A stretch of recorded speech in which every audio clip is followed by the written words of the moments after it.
কুয়াকাটা সংলগ্ন বঙ্গোপসাগরে অবৈধ ট্রলিং বোট ও নিষিদ্ধ জালের ব্যবহার বাড়ায় কমছে ইলিশের উৎপাদন। গত বছরে এ সময়ে কলাপাড়ে ৩৩,০০০ মেট্রিক টন ইলিশ ধরা হলেও এবছর তা কমে দাঁড়িয়েছে ২০,০০০ মেট্রিক টন।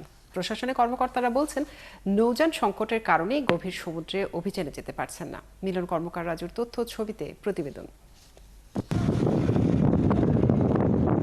কলাপাড়ার মৎস্যবন্দর আলিপুর ও মহিপুরে থাপড়ভাঙ্গা নদীর দুই তীরে অন্তত ৫০,০০০ জেলে পরিবারের বসতি। এখানকার বাসিন্দারা বলছেন, মাছ ধরতে নেমে বহুদিন খালি হাতে ফিরতে হয়েছে।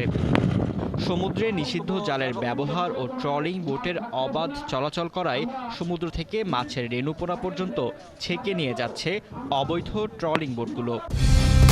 কালার এক্সপার্ট, জর্জ স্যাপ এবং মাইল্ড অন হ্যান্ডস টেকনোলজি সমৃদ্ধ অরিক্স ক্রিস্টাল ওয়াশ আপনার লন্ড্রি এক্সপার্ট। এই ট্রলিং ও নিষিদ্ধ জালের ব্যবহার বন্ধে বিক্ষোভ মিছিল ও সমাবেশ হয়েছে, তবুও বন্ধ হয়নি।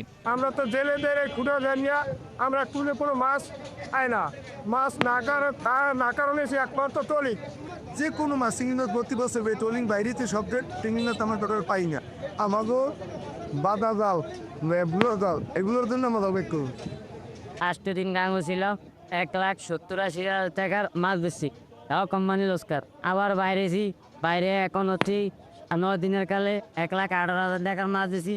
মৎস্য ব্যবসায়ীরা বলছেন, প্রত্যেক জেলে ট্রলার মালিক ও ব্যবসায়ী এই মৌসুমে ঋণগ্রস্ত হচ্ছেন। অবৈধভাবে এই যে ছোট ফাঁস দিয়েছে ট্রলিং, এই কাঠের ছোট ছোট ট্রলিং করিয়া অসাধু কিছু ব্যবসায়ীরা এই আলিপুর মহিপুর যে এই যে মাছটা এনে তারা বিক্রি করতেছে অবৈধ এই ট্রলিং বন্ধের দাবিতে।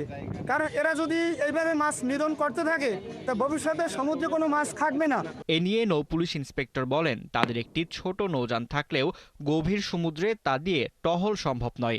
তারপরও তারা অবৈধভাবে মাছ ধরা বন্ধের চেষ্টা করছেন। গভীর সমুদ্রে আসলে আমরা যেতে পারি না, সচরাচর আমাদের এটা যাওয়া হয় না। গভীর সমুদ্রটা এটা আমাদের যে নৌযান সেটি দিয়ে গভীর সমুদ্রে অভিযান পরিচালনা করা একেবারেই অসম্ভব।